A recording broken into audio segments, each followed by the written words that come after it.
everybody, welcome back to my channel. It's me, Ali. Hello. Um, so I wanted to do a little bit of an update video and talk about some important stuff.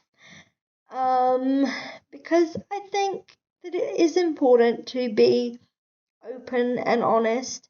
And I have had a little pep talk video sort of before on this channel about things that are, you know, um, super important to remember even when we're spiritual. Like it's a little video. I might link it below. But it was sort of about how it's okay not to be okay sometimes. And right now, for me, honestly, is one of those times. I've felt very demotivated. I like doing readings for people in person. I have done some. I did one for a friend today, and I've sort of done readings for myself. Um, pick a card, YouTube readings, which, listen, it can become an addiction, so just be careful. Like, try not to do that if possible. But what I've realized is, like, I love what I do. I will always want to do it. I won't really want to do anything else, I don't think. But right now, I'm in a season where it's okay to take it slowly and try to map out what I want to do. And that doesn't mean be fully lazy or anything like that. But just to realize that, I need to get into a better headspace for myself. Like, obviously, my readings are still open if you guys want any, but I just want you to know it's okay if you, as a spiritual person, have a mental illness or a learning disability or anything of that nature. It is okay to admit that. So I'm going to do something very brave, which is be honest. I have OCD, and it's been very difficult to come to terms with the fact that I have OCD. I try not to fully identify and make it my whole identity, but realizing that a lot of my rumination and being stuck is OCD has been really helpful, and realizing that that doesn't define my spiritual abilities and what I can do for people.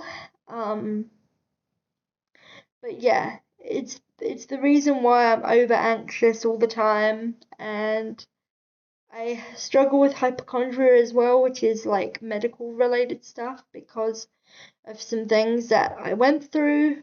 But I have seen in my few years on the internet a lot of demonization of people who have, for lack of a better word, the villainization of people, because I don't really like the word demonization, but the villainization of people who are, maybe neurodivergent or have some other mental condition and do readings.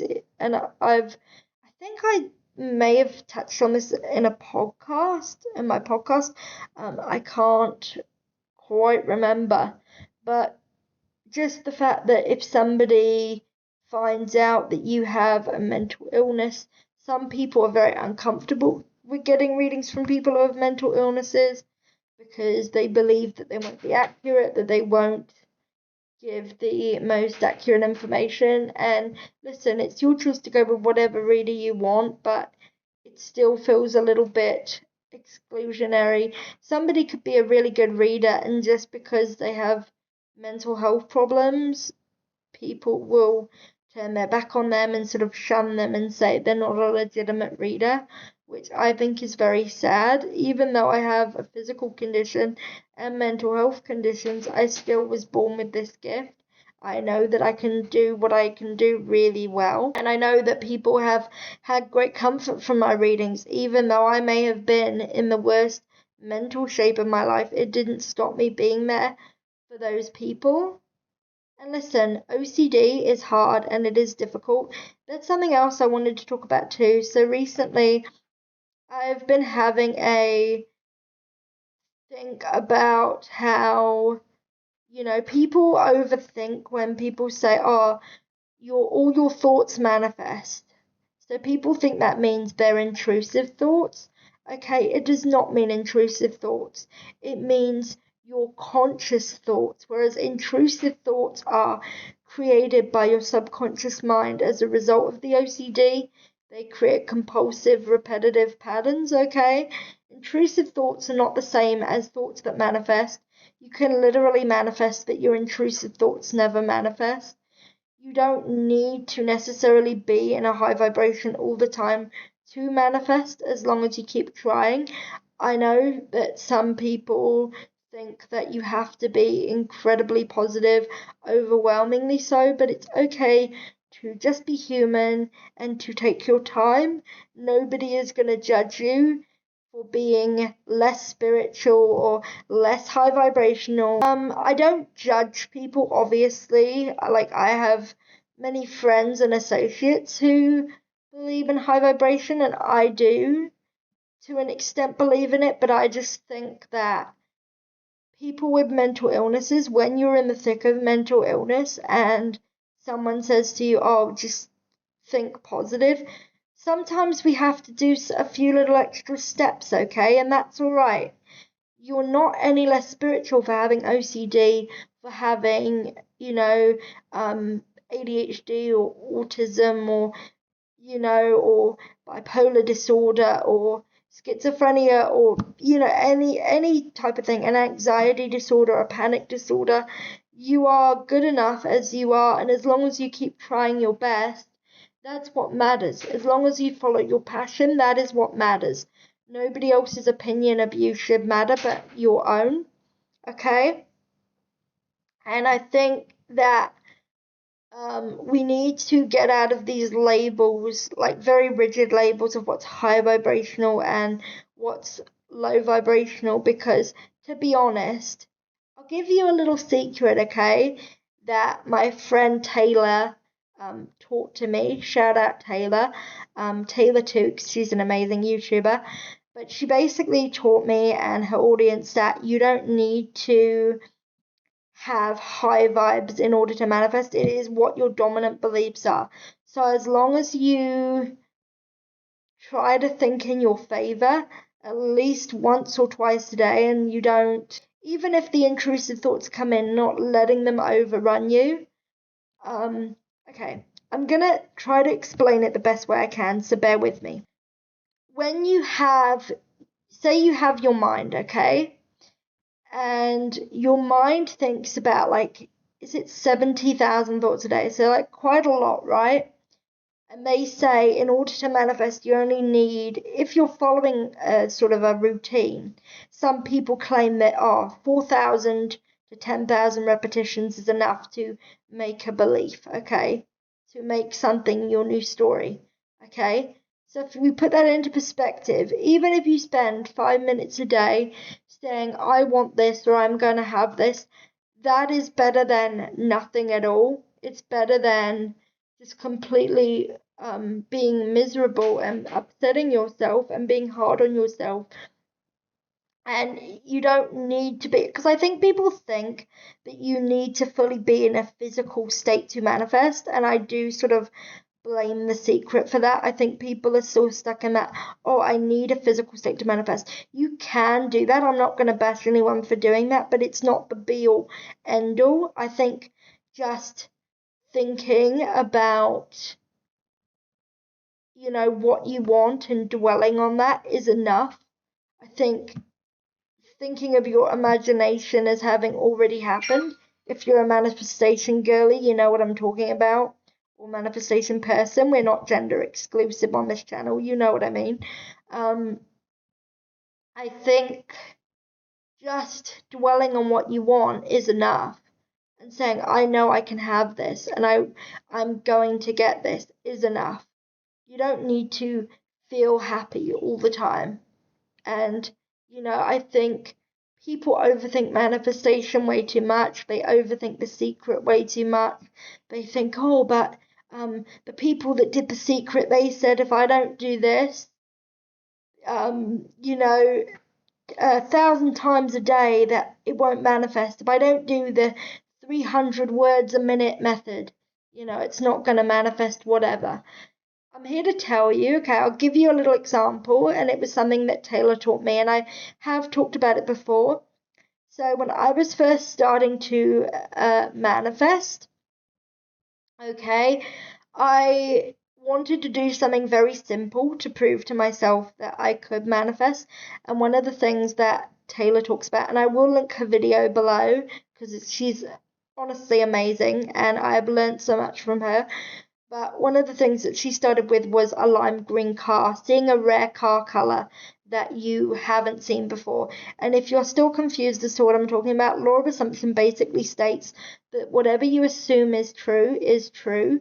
So all you have to do is saturate your mind. I think people overlap it with law of attraction. Law of assumption is actually completely different. Law of assumption isn't about vibrations, it's about what your dominant story is that you tell yourself, okay? So all you have to do, like say I want to see a lime green car, I would just say to myself, I always see lime green cars, I just saw a lime green car, isn't it great how I always see lime green cars everywhere? So I decided to test this. So I took a few days a week where for the 20 minutes I was driving, and I think even up to an hour at one point, I just said I always see lime green cars. But I just repeated it over and over because I had nothing to lose. And it's not even like obsessive repetition. You're just you're telling yourself, like you would talk to a friend. Sometimes it's in a conversation. Sometimes you are just saying one sentence. But I just said it even though I wasn't expecting to get anything. And what happened is because it was something that I wasn't really thinking about too much and ruminating about, I started to see lime green cars everywhere.